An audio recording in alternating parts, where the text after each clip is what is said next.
Why is exploitative mining worse than the flood control plunder? Galit na galit tayo sa mga corrupt.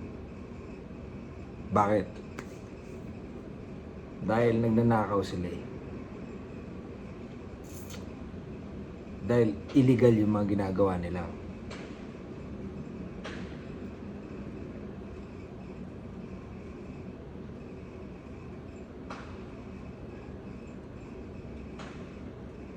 Pero what if merong mas masahol pa kasi sa flood control plunder in terms of possibly financial,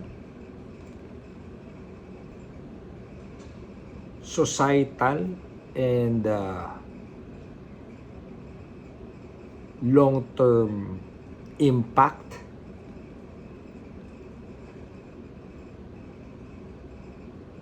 And ultimately, a generational net negative. Generational.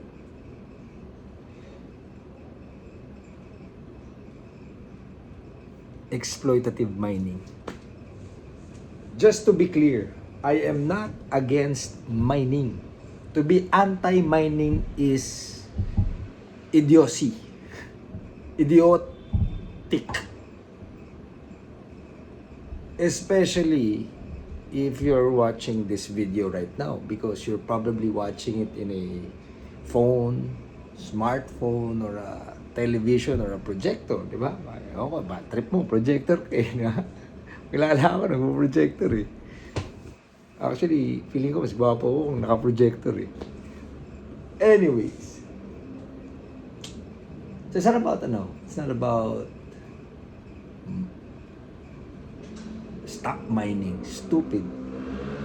No, mining should be done equitably.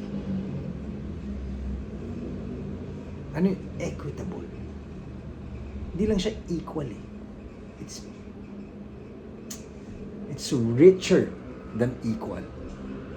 Equitable is nakukuha nung mga dapat makakuha ang sapat at tapat para sa kanila. That's equitable. And that's what mining should be. Because mining is about the resources, yung kayamanan ng bayan. Yan ang mining. Hindi naman sa gobyerno yan. Hindi. Sa Pilipino.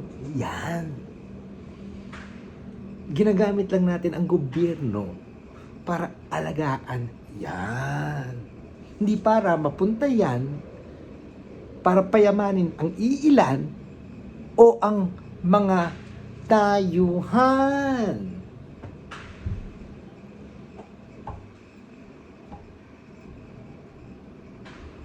Mga dayuhan.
Kaso ano nangyayari? Ang nangyayari,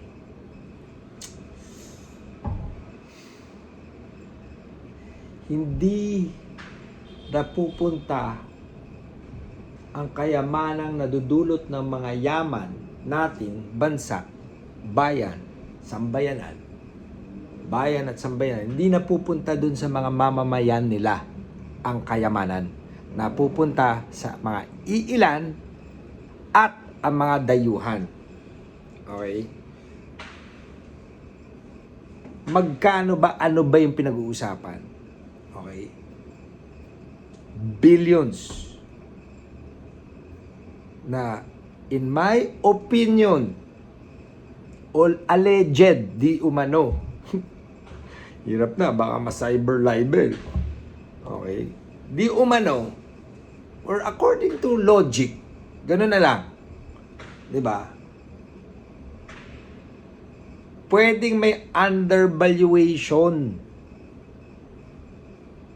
Not only actual undervaluation, pero pati pa yung valuation in reporting kung ano ba tama na nabibigay at magkano ba talaga nabibenta. It's cloaked in secrecy and understaffed and under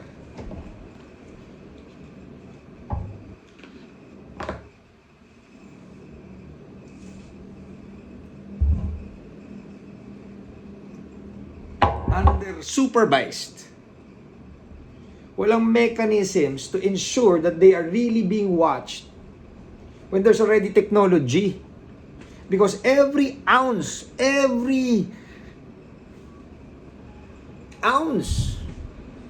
of mineral that leaves our shores should be accounted for. 100% transparency because it is ours.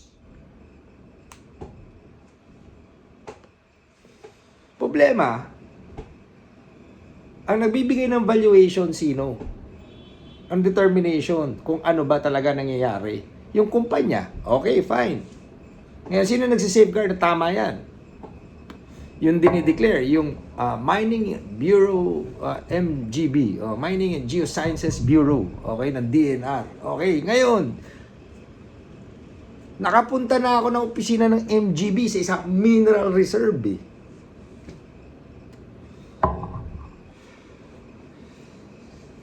At hindi ko maintindihan kung bakit with the technology right now, hindi pwede ma-monitor ng real time with accountability lahat ng minerals na lumalabas, lahat ng pounds, lahat ng compute, kung ano yung mga minerals na yan in actual value.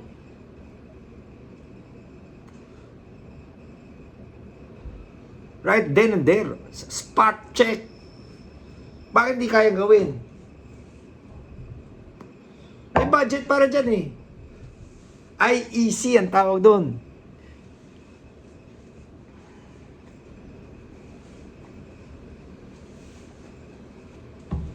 IEC ang tawag doon. Information, Education, Communication Program ng mining companies based on their production. May allotment yan, ilang percent. Bam!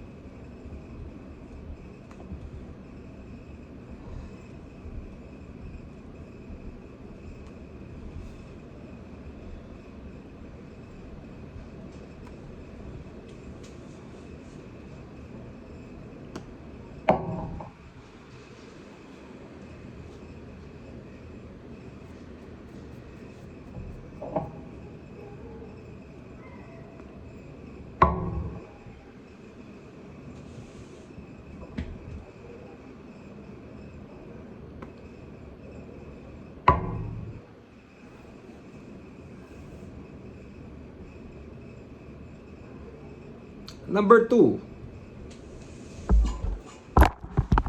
anong value? Anong value? Tama ba yung value? Sino na-determine yung value? Market price? o buyer's price? Sa inyong mga reports, proving na kung market value. Sino nag-check? BIR? Bibigay lang ang BIR. Tax ito, tax namin dito sa headquarters eh. Iba naman yung BIR sa tax dito, hindi naman na-account dito kung ilan yung mga lumalabas dito eh, di ba? Kung yung resibo na binibigay nung doon, ganon, wala. Tingin ko allegedly, di umano. Asan? Di ba? Upload nyo. Para makita namin, di ba? Oh, the past how many years, ha? How many years?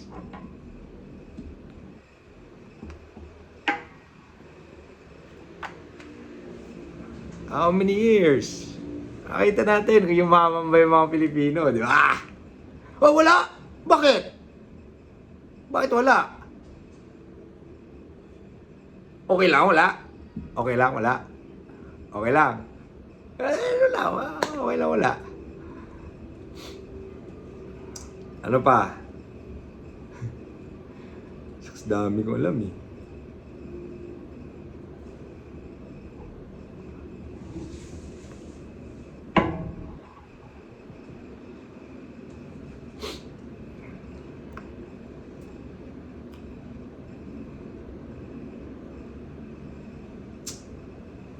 Shout out Cadena Foundation. Shout out bettergov.ph. Tingnan niyo yung mga yan. Research yung mga yan.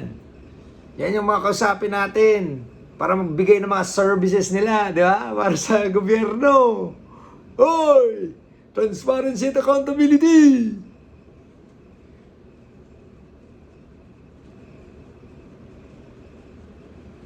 Para matrace talaga natin. Kasi, ito pa, sa percentage ng production, imagine niyo kung tama yung computation. Percentages niyan, ayan, yung percentage niya, pang, goes to the IEC program plus the SDMP, Social Development Management Program. So, dapat may community yan, may social enterprises yan, may cooperative yan. Di ba? Dapat doon na pupunta yung budget. Lalo na kung may mga members doon. Di ba? Dapat doon na pupunta. SDMP dapat, bakit kayo magmamanage? Kayo pa magpapapicture-picture na ito yung ginawa nyo? Hindi, bigyan nyo na sa tao. Cooperative.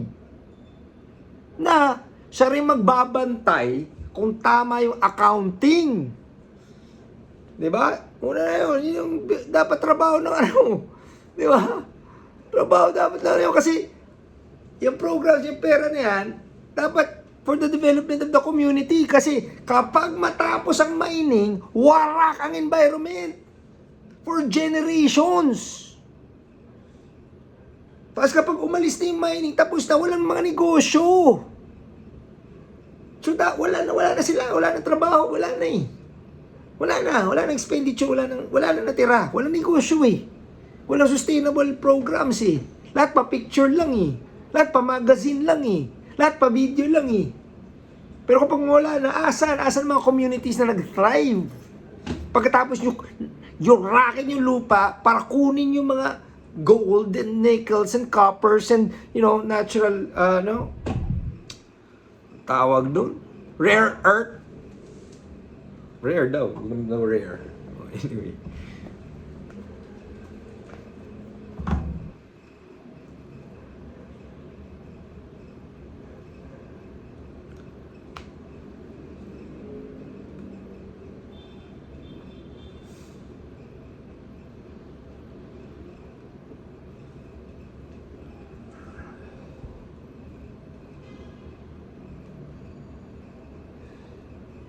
Security.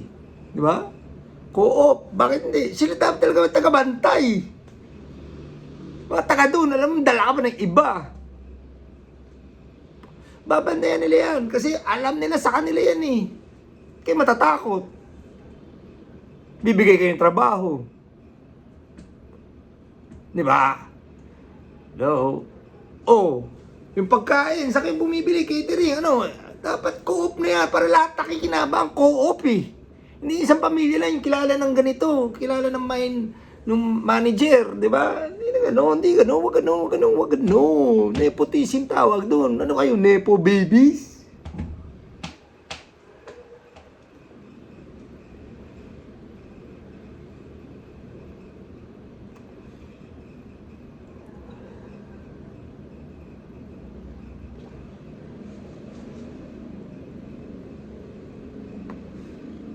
Pero yung pinaka-importante pa dito, meron yung budget, percentage dun sa production.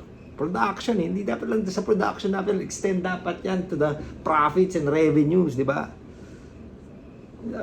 Production, revenues, labo ng production.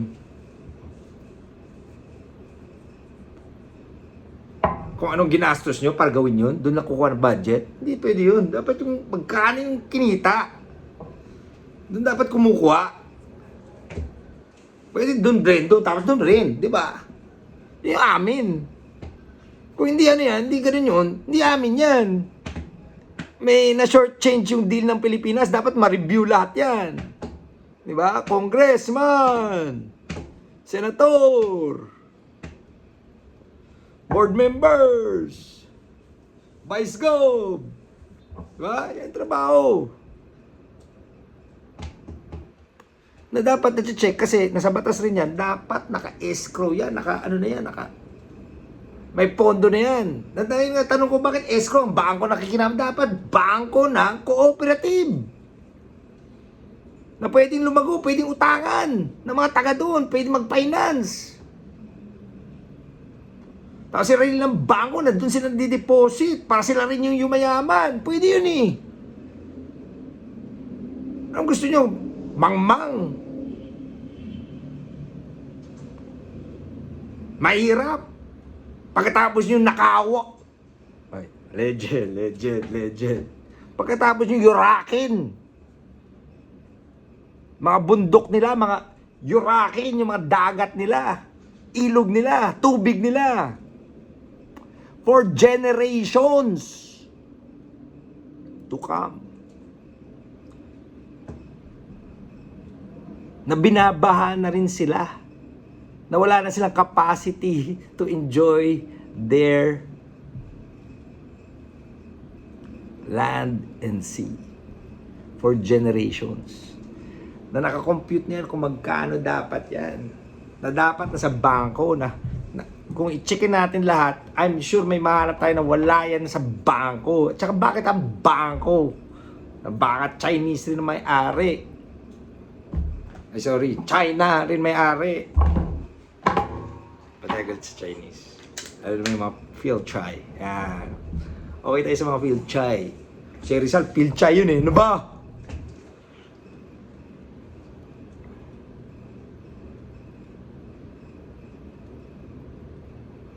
Pero dapat bangko yan. Bangko yan ng bayan.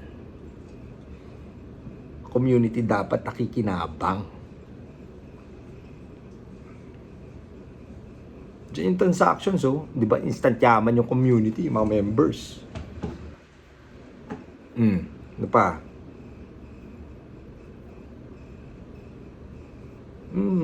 The funds that are devoted for the EPEP, Environmental Protection and Enhancement Program.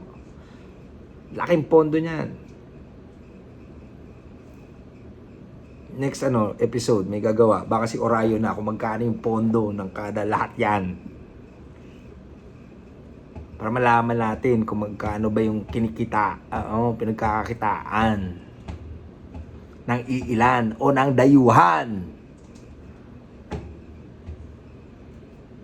Okay? Pero ito yung saving grace. Ito yung saving grace. Okay, ito yung saving grace. Ang saving grace dito ay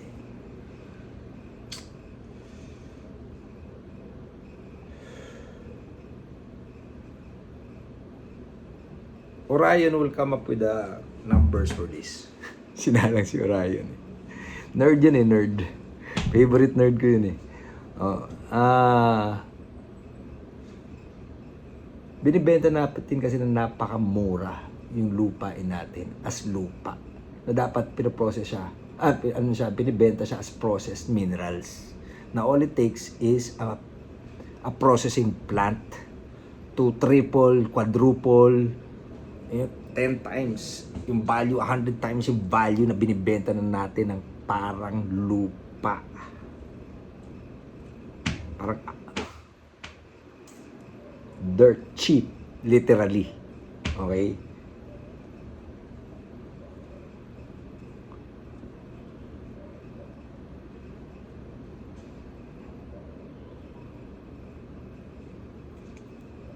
Papakita ng Orion gaano tayo kayaman.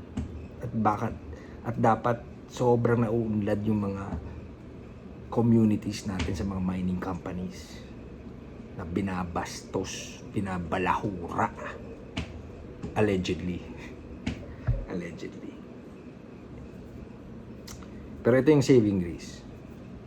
Kasi we're here about redemption, reconciliation, di ba? Lahat tayo corrupt. So lahat tayo, let's open each other's hearts and accept grace. Ito yung saving grace. Processing plant ang kailangan. So magtayo tayo ng processing plant capitalized by first the corrupt, second those who care, and third by those that benefited it. China. I'll invite China. I'll invite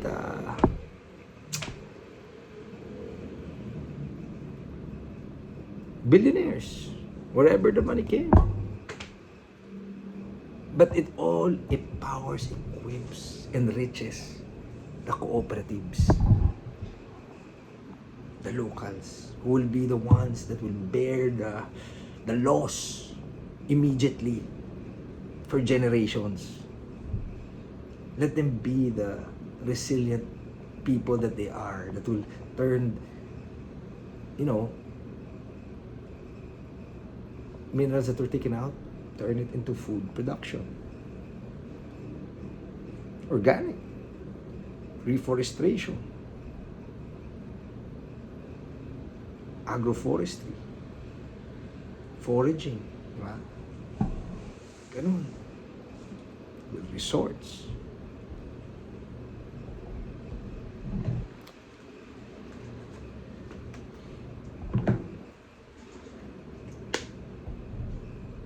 Sila na mag-invest and partner with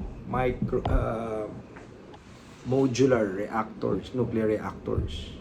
Yung Japan. Negosyo tayo. Then we end threefold. One, the energy crisis. Two, the conflict crisis. Three, the corruption crisis. Four, the poverty crisis. And fifth,